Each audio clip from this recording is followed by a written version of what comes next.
Miss হবে না আপনার পছন্দের টিভি শো। দেখুন জি5 অ্যাপে একদম ফ্রি। মাতা, আপনার ভক্ত সাথী আপনাকে খুঁজছে। সে যে আর কষ্ট সহ্য করতে পারছে না।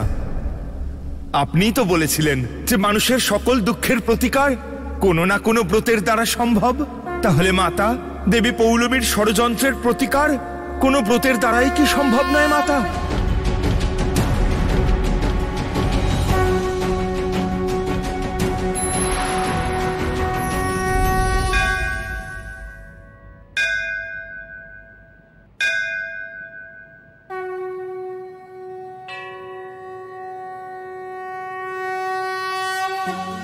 মা সন্তোষী, এবার আপনিই কোনো উপায় বলুন।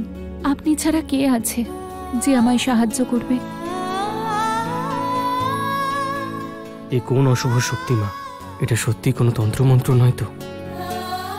হে মা, এই অশুভ শক্তি থেকে বাঁচার কোনো উপায় তো নিশ্চয়ই আছে।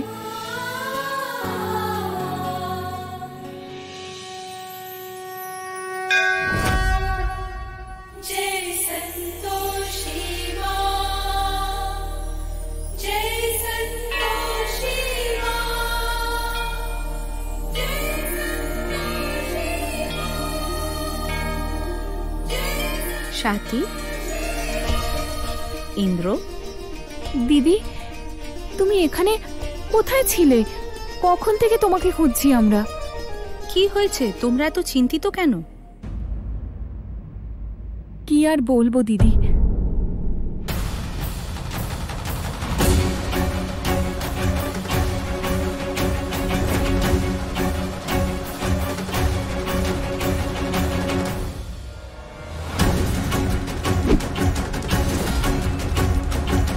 তুমি একবার আমাকে বলেছিলে না দিদি যে পৃথিবীর সব দুঃখ কষ্ট ব্রত আর পুজো পাঠ করলেই দূর হয়ে যায়? তাহলে তুমি বলো না, আমরা কি করব? বগলামুখী মাতার ব্রত পালন করো। এই ব্রত সব রকম অদৃশ্য এবং অশুভ শক্তির মায়া থেকে তোমাদের রক্ষা করবে। বগলামুখী মাতা? হ্যাঁ ইন্দ্র, একবার সত্যযুগে ভয়ানক ঝড় উঠেছিল। সেই ঝড়ে সমগ্র ব্রহ্মাণ্ড ধ্বংস হয়ে যেতে বসেছিল। জগতের পালনকর্তা স্বয়ং বিষ্ণু অত্যন্ত বিচলিত হয়ে পড়েছিলেন। দেবাদিদেব মহাদেব, আপনি প্রকট হন মহাদেব।